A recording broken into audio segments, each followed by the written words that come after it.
That's Eric Church. And when I hear Eric Church on this show, that's walk-up music for one guy.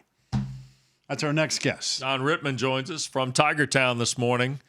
We're sitting on the front porch of, history with Clemson softball pack. Tigers hosting an NCAA regional. Who'd have thunk this, John Rittman, huh? Yeah, it's a dream come true. Certainly we had a vision when we started the program, but I don't think anybody could have predicted in year 3 we'd be hosting a regional. And I know last year we came awfully close, and we're unfortunately didn't get to host. But this year it's just a really surreal feeling for not only myself but our entire program, and just so excited for our players. They've worked extremely hard to get in this position, are very deserving. Coach, we've been bragging about this season in ACC softball. 5 teams consistently ranked all season long. Obviously, Florida State, Virginia Tech have been at the top of the heap and kind of the top 5 for the most part.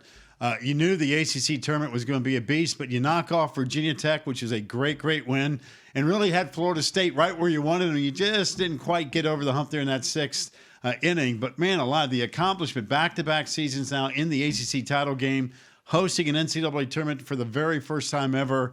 As Wes said, you're beyond the fast track of what you're doing with this program. It really is kind of amazing what you've been able to pull off. Yeah, it's a tribute. Like I said a minute ago, our coaching staff has done a great job. I think we've done a superb job in recruiting, high character kids that had a vision of coming in here and being pioneers for our program. And, we got great support here at Clemson. We got a beautiful facility. And, it's been an interesting journey that we've been on since day one. And, the ACC tournament last weekend was just evidence of how difficult our conference is when a 5 seed can make it through and play for a championship against a tough Florida State team who's in the top 3 in the country. And we had to beat Virginia Tech and Notre Dame, to get to that championship game. And Notre Dame was a big game for us. They had come down to our place about 3 weeks prior to that and kind of dominated us statistically in almost every category. And we found a way to win 2 in the 7th inning and take the series. But I definitely wasn't comfortable going up there and facing them in the first round. But Millie Thompson, our lefty pitcher, just did a great job against them. And then, of course, we go against Virginia Tech, and Valerie just pitched terrifically, and we got some big hits off of their freshmen. And then, just fell short against Florida State, and that's kind of frustrating because, excuse me, we've had a chance against them 3 out of the 4 times we've played them and been really close and just haven't finished the job. But really proud of our team and our effort, and being a number 10 seed in the national tournament is something that we can be proud of. And now it's time to go to business and get to work. John, I want to ask you about the bigger picture here, though, for a moment. And you're one of the few people who you've got so much experience beyond the walls of the Atlantic Coast Conference and what this product has become in the league. I feel like you can kind of give us the straight skinny on this. We think this is as good as it's gotten in softball. I mean, you're looking at 6 teams in the tournament. You're looking at, 4 national seeds here. Are we kidding ourselves here, or is this the sport that is on the rise nationally in terms of maybe our expectations? There's no question. I think the ACC, especially this year from top to bottom, is an extremely difficult conference. I think if you look at the RPI numbers, it's proof that this is one of the top conferences in the country, if not the top conference. And, certainly we have something to prove in postseason and getting more than one team to the World Series. But, when you look at the strength of our schedule and who the teams in our conferences are playing, we've upped the ante.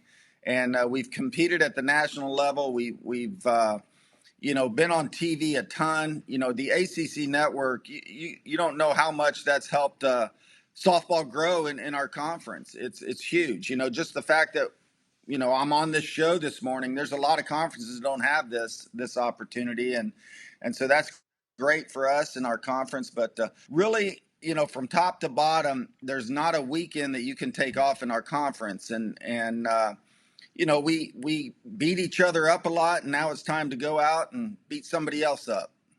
Johnny got the number one team ERA in the ACC. I'm assuming that's the strength now as you go to postseason play, right? I always get that question, offense or defense. Hey, if you could pitch, you're always in games. That I know. I don't care if it's softball, baseball, or anything else for that matter. You know, it's a great point, Mark, because when we started this program, we knew we had some hitters, and we knew we're going to score some runs. I think Coach Jameson's done an awesome job with our pitching staff and a young pitching staff, and they've had a lot of success this year, and it's a tribute to their hard work and their ability to learn and adjust, especially playing such a difficult schedule this year.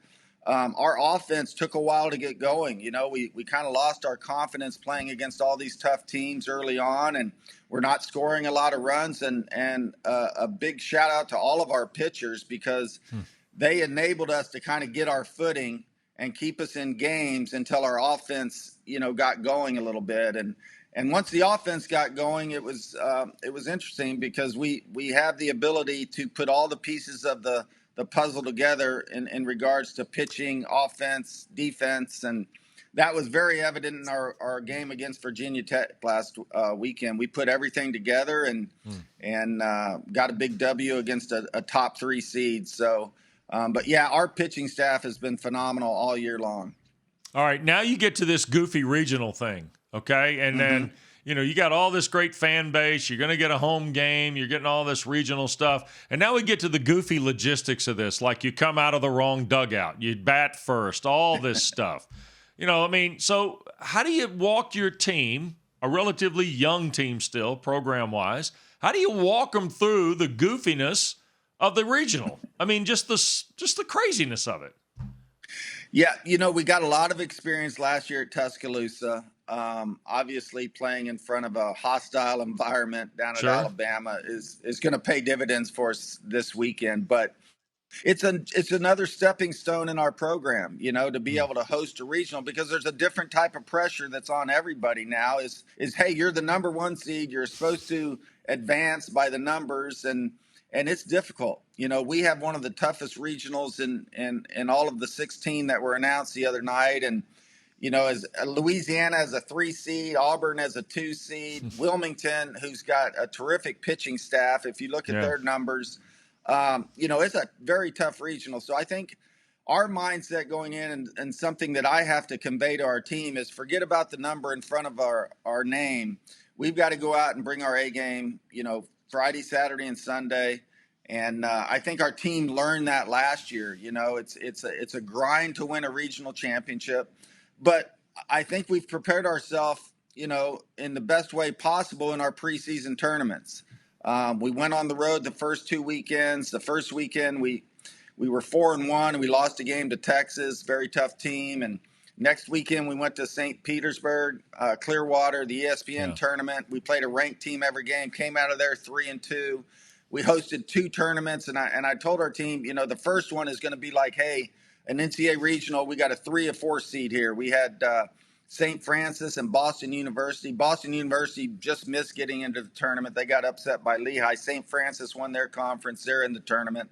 And I said, this is a great opportunity for us to kind of prepare for postseason.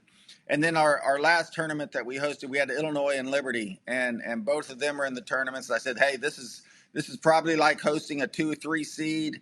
And, so I think both of those tournaments prepared us for what we're going to go through this weekend. Coach, you talk about experience. When I was watching the championship game over the weekend, I thought both Florida State and Clemson were a little nervous. It's a championship game, right? I don't care how many times you're playing it. Hey, it's the championship game. It's got to help you, though, doesn't it? You just talked about the experience you went through last year in Tuscaloosa, great crowd, great team, all that stuff. But, hey, you're going to have everybody rooting for you in your building, which is a totally different vibe than what you went through a year ago. But I did get a sense that everybody was a little jittery early. We saw plays on both sides that I normally don't see Florida State and Clemson make in a game like the one we had for the title. Well, I think that's a kind of a reflection of our 3-game series when we went down to Tallahassee a couple of weeks before.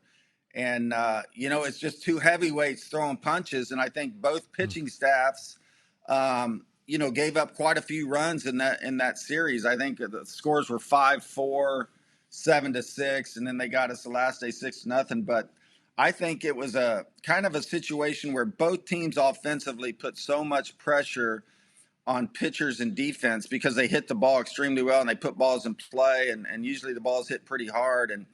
But like you said, Mark, I think both teams were nervous. You know, I mean, when you go out and throw the ball away in the first inning, and pitchers are getting behind in counts, it's just maybe adrenaline, maybe just the fact that it's a big game and you're playing for a championship. All those factors play into it. But like you said, it's great experience for us moving forward, and it's just another thing that we can check off our list, and hopefully in the future we get one of those championships. Have you had a chance to pause and just think, hey, 4 years ago we were just kind of stacking bats and looking for a budget? I mean, right? There's no question. One of the baseball coaches, Coach LaCroix, texted us the other day and is like, hey, feels like just yesterday you had like 7 players on the turf field practicing for a year without a game. You guys have done a terrific job, and it gives us time to reflect and see how far we've come in a short amount of time. And those are memories that we will cherish forever, and how we built this program and kind of started with nothing, and here we are now with all the blue bloods of college softball. By the way, have you gotten phone calls about, hey, Coach, I could use 2 for Friday night? Oh, yeah, come on. How many of those? Because Graham Neff's already talking about adding on to the stadium. I mean, we're just getting this thing started. I got to figure that the request for tickets this week is through the roof. It's crazy. It's, honestly, it's been a little bit of a distraction through the whole entire year, is trying to get tickets to softball. And, certainly it's a nice problem to have. As a business person, you think supply and demand and all of those things that go into it. But I guess it's a nice problem to have. But as a coach in our program, we're so appreciative of our fans. We've played in some venues where there's 100, 150 people, and that's it. So to come here and play in front of our home fans, they provide such an electric atmosphere. It's special. And I know that our players and coaches will, it'll be in our memories forever, kind of the run that we've had here. And, hopefully in the future we get the seating stuff figured out so we're not turning people away. John, I sit every morning in this basement with one of the most powerful Clemson alums on the planet. Let's get him going. We need to put pressure on people. What? See, that's exactly right, John. That's my thought. In fact, last week when I sat between he and Graham Neff, I thought somebody here is missing a tremendous opportunity to expand McWhorter Stadium to have the Packer grandstand. Look, we got some things going on, but let me tell you something. What more marketing does he need in life, right, John? Let me tell you something, Coach. If there's not a giant smoker attached to it, you got no chance. You got no chance. Well, Mark, you need to get down here and politic a little bit for us and, talk to the big wigs and let's get this done. John, here's the thing. You're going to have to win for about 2 more weeks because my man is going to Italy on Saturday morning.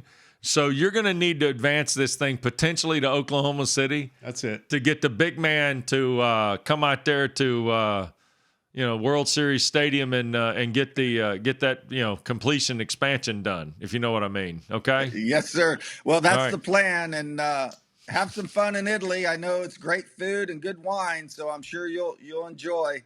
That's what I hear, John.